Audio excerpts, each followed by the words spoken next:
2007 کی ایک جھلستی ہوئی دوپہر تھی۔ اسلام آباد کی پرسکون گلیاں کسی بڑے طوفان سے پہلے کے سناٹے کا منظر پیش کر رہی تھی۔ ہوائیں بے چین تھیں اور ماحول میں ایک عجیب سی گھٹن تھی۔ کسی کو خبر نہیں تھی کہ چند لمحوں بعد کیا کچھ ایسا ہونے والا ہے جو پورے پاکستان کو ہلا کر رکھ دے گا۔ اچانک گولیوں کی تڑتڑاہٹ نے خاموشی کو چیر دیا، دھماکوں کی گرج نے فضاؤں کو دہلا دیا اور چیخو پکار نے دارالحکومت کو ایک میدان جنگ میں بدل دیا۔ خوف کی لہر پورے شہر میں دوڑ گئی، لوگ اپنے گھروں میں دبک گئے، ہر طرف صرف سوالات ہی سوالات تھے۔ یہ کیا ہو رہا ہے؟ کس نے حملہ کیا اور کیوں؟ یہ کوئی عام دن نہیں تھا، یہ ایک ایسا لمحہ تھا جو تاریخ کے صفحات پر ایک خونی داستان کے طور پر ہمیشہ کے لیے درج ہونے والا تھا۔ لیکن یہ سب کسی دشمن ملک یا دہشت گرد تنظیم کا حملہ نہیں تھا، یہ سب کچھ ایک ایسی جگہ کے گرد ہو رہا تھا جسے دنیا لال مسجد کے نام سے جانتی ہے۔ پاکستان کا نیا بننے والا دارالحکومت اسلام آباد، جہاں 1965 میں ایک مسجد تعمیر کی گئی، لال مسجد، ایک ایسی عبادت گاہ جو اپنی سرخ اینٹوں کے باعث منفرد تھی۔ یہ مسجد شروع میں باقی مساجد کی طرح ایک عام مسجد تھی، لیکن وقت کے ساتھ ساتھ اس کا کردار بدلتا گیا۔ لال مسجد کی کہانی مولانا عبداللہ کے بغیر مکمل نہیں ہوتی، جو نہ صرف اس مسجد کے پہلے خطیب بلکہ ضیاء الحق کے قریبی ساتھی تھے۔ کہا جاتا ہے کہ ان کے درمیان اعتماد کا ایسا رشتہ تھا جس نے لال مسجد کو ایک خاص مقام دیا۔ افغان جہاد کے دوران یہ مسجد محض عبادت گاہ نہیں رہی بلکہ ایک نظریاتی مرکز بن گئی۔ یہاں نوجوانوں کو نہ صرف دین کی تعلیم دی جاتی بلکہ جہادی جذبے کو پروان چڑھایا جاتا۔ مولانا عبداللہ کے خطبات میں مذہب اور مقدس جنگ کا ایک ایسا نظریہ پیش کیا جاتا جو سوویت یونین کے خلاف مجاہدین کو تیار کرنے میں اہم کردار ادا کرتا۔ لال مسجد یوں افغان جہاد کا ایک خاموش مگر طاقتور محاذ بن گئی، جس کی گونج آج بھی تاریخ کے پنوں میں سنائی دیتی ہے۔ مولانا عبداللہ کے قتل کے بعد ان کے بیٹے مولانا عبدالعزیز اور مولانا عبدالرشید غازی نے مسجد کی قیادت سنبھالی۔ ان دونوں بھائیوں نے مسجد کو نہ صرف عبادت بلکہ ایک طاقتور سیاسی پلیٹ فارم کے طور پر بھی استعمال کیا۔ سب کچھ اچھا چل رہا تھا، لیکن اچانک یہ سب کچھ کیسے ایک بڑے تنازع میں بدل گیا، آئیے جانتے ہیں۔ پرویز مشرف کی حکومت کے دوران مساجد کو مسمار کرنے کی پالیسی نے اسلام آباد میں ایک سنگین تنازع کو جنم دیا، جس کا اختتام لال مسجد کے المناک سانحے پر ہوا۔ 2007 میں CDA نے غیر قانونی مساجد کے خلاف ایک مہم شروع کی، جس کے تحت اسلام آباد میں کئی مساجد کو مسمار کر دیا گیا۔ یہ اقدامات عوامی سطح پر شدید غم و غصے اور مذہبی حلقوں میں بے چینی کا باعث بنے۔ لال مسجد کے علماء اور طلباء نے اس پالیسی کے خلاف احتجاج شروع کیا۔ مساجد کے خطباء کا دعویٰ تھا کہ یہ مہم اسلام کے خلاف ہے، جبکہ حکومت اسے قانون کی عملداری کا نام دے رہی تھی۔ مساجد کے انہدام نے مذہبی طبقے کو مشتعل کر دیا اور لال مسجد کے خطباء نے حکومتی پالیسیوں کے خلاف کھل کر احتجاجی مظاہرے شروع کر دیے۔ چند ہی دنوں میں یہ مظاہرے پرتشدد ہونے لگے۔ جامعہ حفصہ، جو لال مسجد سے منسلک بچیوں کا مدرسہ تھا، اس تنازع کی جڑ بن گیا۔ حکومت کی مساجد گرانے کی پالیسی کے خلاف رد عمل میں جامعہ حفصہ کی طالبات نے کھلا محاذ کھول دیا، جو اس وقت کے سیاسی اور مذہبی ماحول کو ہلا کر رکھ دینے والا اقدام تھا۔ ان طالبات نے اسلام آباد کی ایک عوامی لائبریری پر قبضہ کر لیا اور وہاں سے حکومت کے خلاف شریعت کے نفاذ کا مطالبہ بلند کیا۔ ان کا دعویٰ تھا کہ ان کا مقصد اسلامی نظام کی بحالی اور حکومت کی اسلام مخالف پالیسیوں کا خاتمہ ہے۔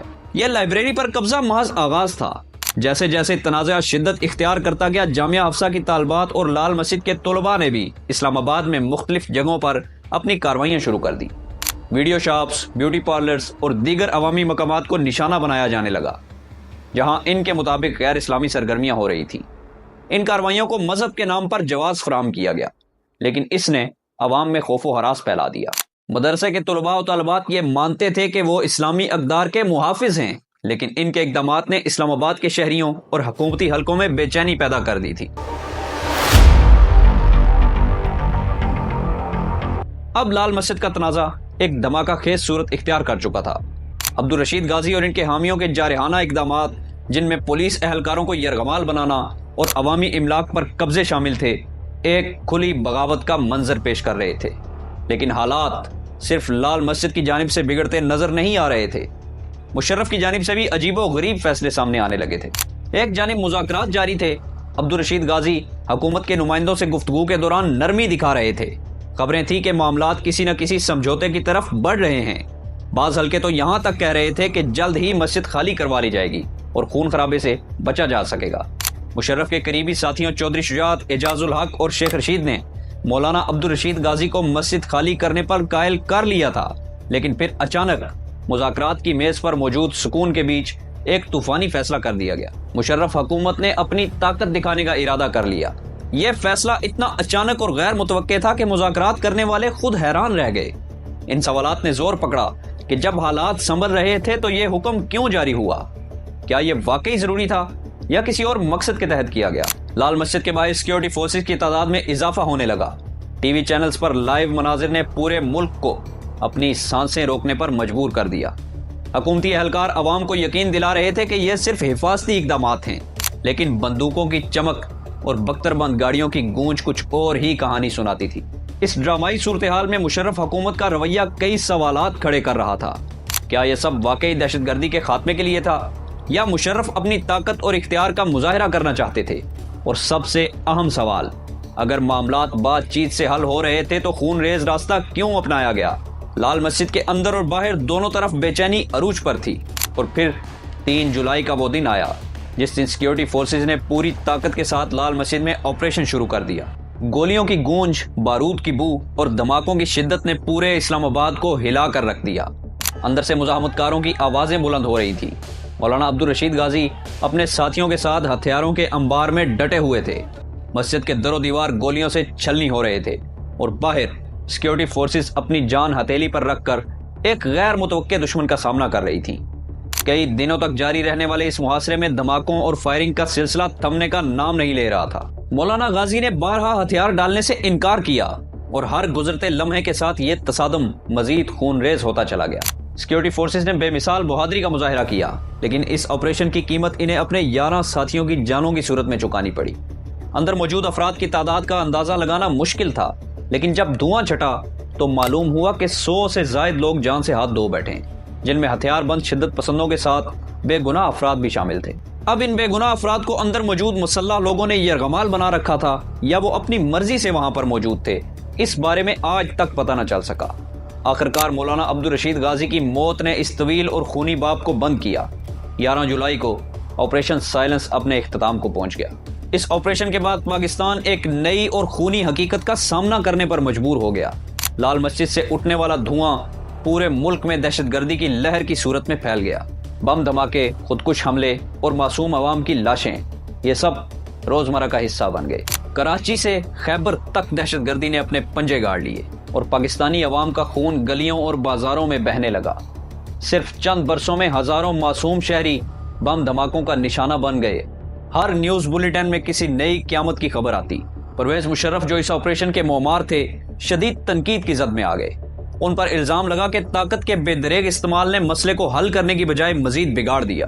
یہ دلیل دی گئی کہ آپریشن کے ذریعے شدت پسندوں کو ختم کرنے کی بجائے ملک کو ایک نہ ختم ہونے والی جنگ میں دھکیل دیا گیا۔ ان کے فیصلے نے پاکستان کو اندرونی خلفشار، عالمی تنقید اور مذہبی شدت پسندی کے دلدل میں دھکیل دیا۔ پاکستان کو اس آپریشن کی بھاری قیمت چکانی پڑی۔ معاشی نقصان کے ساتھ ساتھ یہ آپریشن قومی وحدت کو بھی پارا پارا کر گیا۔ شدت پسندوں نے اسے اپنی جنگ کا جواز بنایا اور ریاست کے خلاف نفرت کی ایک لہر پیدا ہوئی۔ دنیا بھر میں پاکستان کی ساکھ متاثر ہوئی، جبکہ اندرون ملک عوام کا اپنی حکومت اور سیکیورٹی اداروں پر اعتماد متزلزل ہو گیا۔ لال مسجد کا آپریشن تو ختم ہو گیا، لیکن اس کے اثرات نے پاکستان کے وجود کو کئی سالوں تک زخمی رکھا۔